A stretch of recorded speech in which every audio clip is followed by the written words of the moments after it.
Hey everybody, how's everybody doing? Hope everyone's doing wonderful, hoping you're having a good day.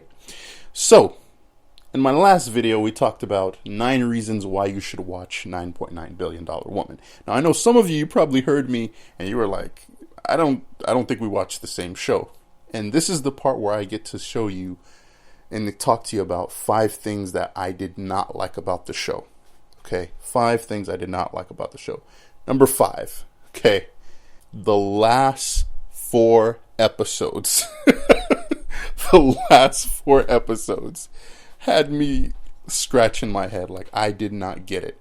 For 28 episodes, they told a strong, compelling story where you're just like, wow, this is such a great story. The characters are amazing. Then all of a sudden, after the 28th episode, it's as if the writer got kidnapped, and then the South Korean censorship government placed another writer who just changed the whole ending. Like, hey, I didn't get it. I'm like, are you serious? The last 4 episodes are completely different from the first 28 episodes. Like, it was literally like I was watching a different show, and it was really upsetting, and it didn't help the show become better. It actually made the ending worse. Okay, so although the first 28 episodes were strong and well written, the last 4 episodes, it's like I said before, it's like they kidnapped the writer, replaced him with some other guy, and the guy just wrote a different show. Okay, so that's number 5 of my 5 gripes with the show. My 4th gripe with the show is that in the last 4 episodes, the characters did things that were illogical. They did things that didn't make any sense at all. So remember how I said last time, I'm like, listen, the characters always did what was consistent. That's in the first 28 episodes. The last 4 episodes, the characters start doing stupid stuff. So for example, right? There's this guy in one of the last 4 episodes. He finds a piece of information out that is very important, and he needs to communicate it to his wife. He has the opportunity, because he has a phone in his hand, all he has to do is text his wife the information, or text whoever else he needs to text it. Instead of doing that, he tries to make a phone call. And they purposely wrote it that way just so that they can have the character die. You know, I hate when people do stuff like that, because it's so obvious that they're writing it this way because they want the story to go in a certain direction, and it was so forced. And that's one of my pet peeves with certain writers, is when they put certain things in a story and it's obvious that it's not real, so yeah. That was my 4th gripe. Gripe number 3, my 3rd gripe with the show, is that I didn't like how they portrayed this woman's infidelity. Okay, infidelity is a very heartbreaking and serious problem, and unfortunately with this show, it's like they tried to show you that the woman was being physically abused. The main character, she was being physically abused by her husband, which is horrible. But then they tried to make her husband seem so evil or irredeemable that you would feel comfortable with her doing what she did. Okay? So let me put it like this. Like, I have to make him look so much like the devil so you're okay with her doing what she's doing. And that's something, and the reason I have a problem with this is because it's one thing if you tell a story and you show something evil or something immoral, and you do it in a way that's honest. It's another thing where you tell a story about a woman cheating on her husband and you try to make it look like it's something pretty.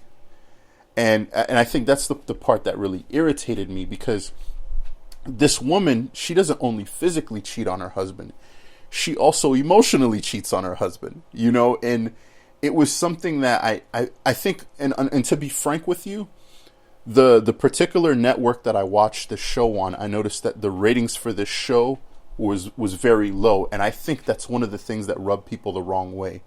Knowing how people and in South Korea are very serious about honor and respect and family and fidelity. I think it really rubbed certain people of South Korea the wrong way, and I can understand why. And that was one of my pet peeves with the show. I'm just like, man, like, why did they have to do this? You know what I'm saying? So that was something that it just made me really, it just irritated me, is that they portrayed her infidelity as if it was something like it was beautiful or okay, you know, not just her physical infidelity, but even her emotional infidelity, because she was emotionally attracted to another man that wasn't her husband, you know, even though he was benevolent, you know. So yeah, it wasn't cool. It wasn't cool.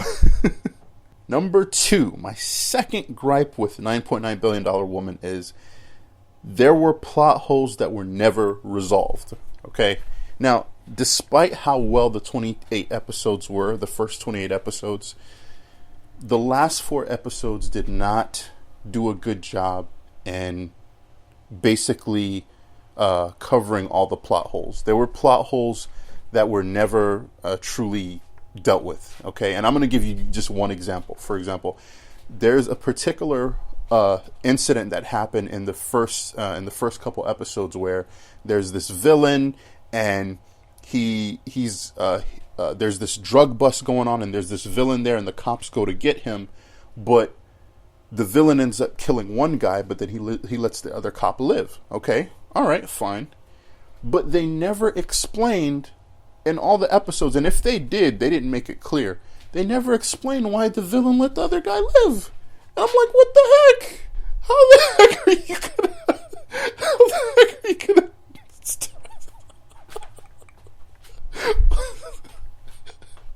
That's not cool, man. That's not cool. You need to finish the story, and you need to explain it well, what happened, you know. But that's just one example of the plot holes in the story. But yeah, that was one of the things that was a little bit irritating. Okay.